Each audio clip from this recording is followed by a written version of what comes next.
if the people we love never truly leave us?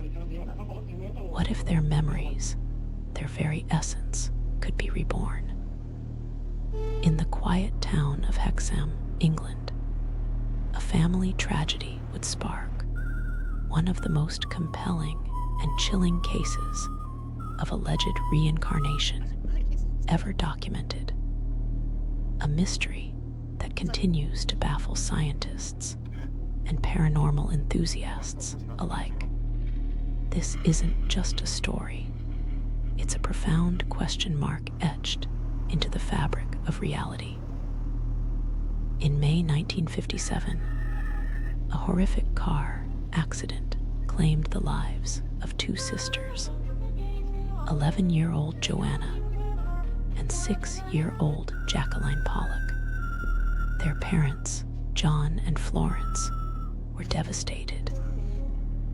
John, a devout Catholic, found solace in the belief of reincarnation, a concept uncommon in his faith, but one he held on to with an almost unshakable conviction.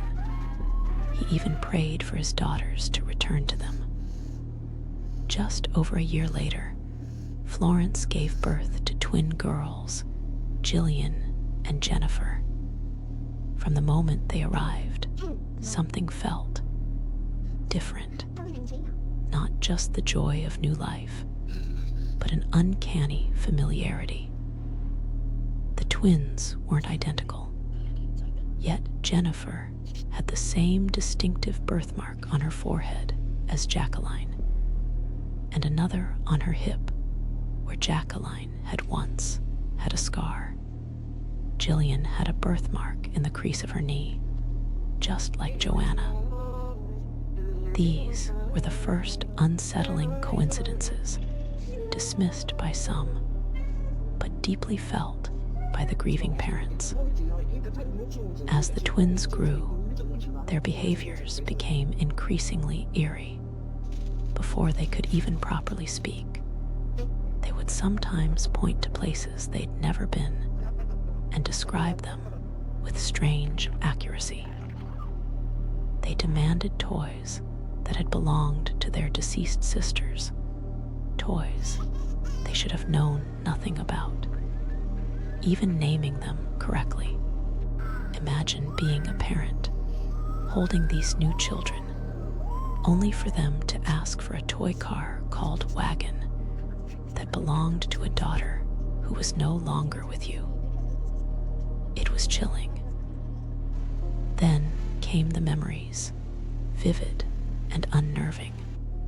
They spoke of the house they had lived in previously, details of its layout and garden, places they had never visited in this life.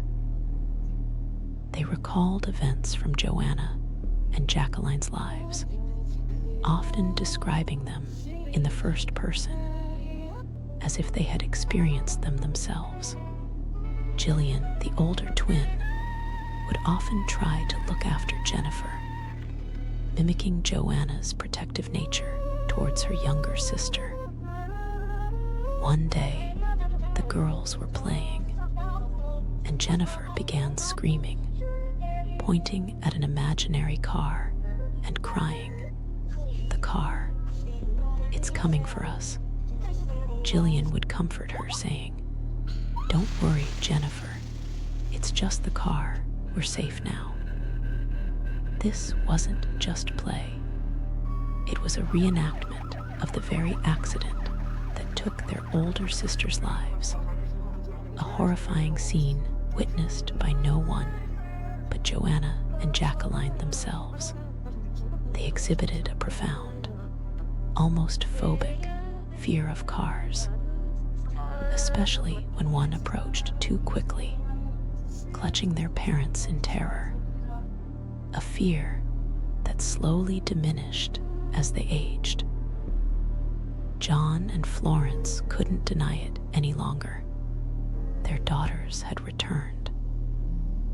This incredible case soon caught the attention of Dr. Ian Stevenson, a Canadian-American psychiatrist pioneer in reincarnation research at the University of Virginia.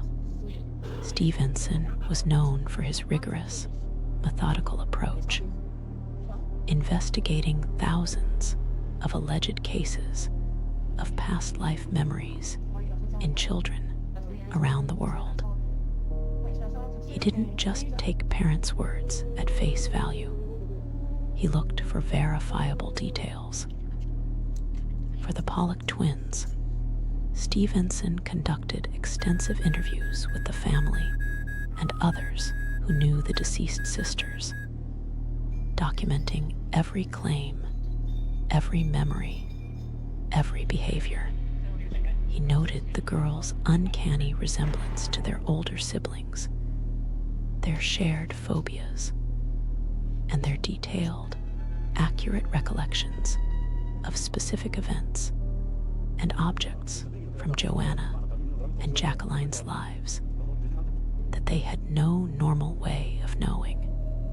Stevenson's work gave the Pollock case an academic weight, transforming it from a mere anecdotal curiosity into a significant data point in the study of consciousness beyond death. Of course, not everyone was convinced. Skeptics offered alternative explanations. They argued that the parents, particularly John, might have unconsciously or subtly cued the children, perhaps through their grief or their fervent belief, influencing the girls' memories.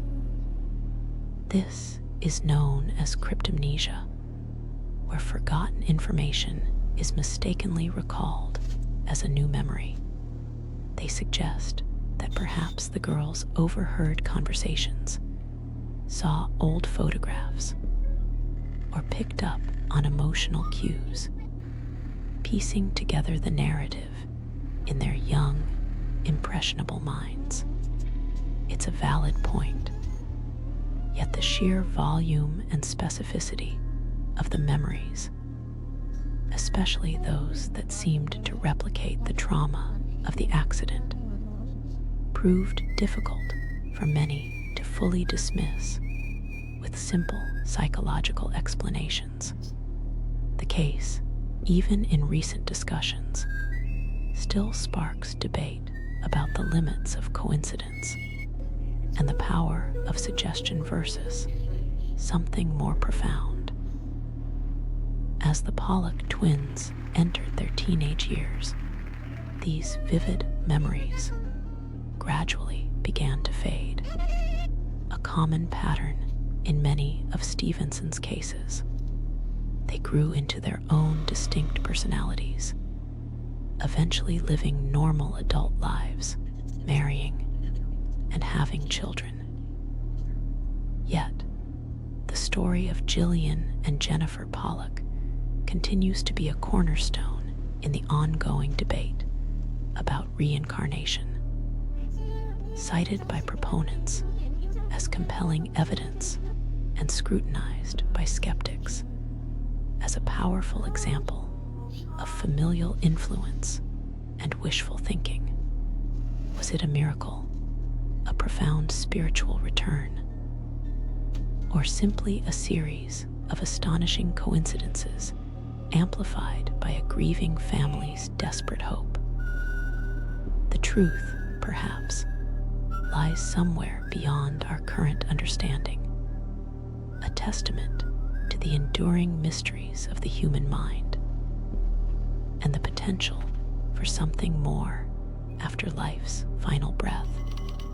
The Pollock twins case forces us to confront uncomfortable questions. Do we truly die? Is identity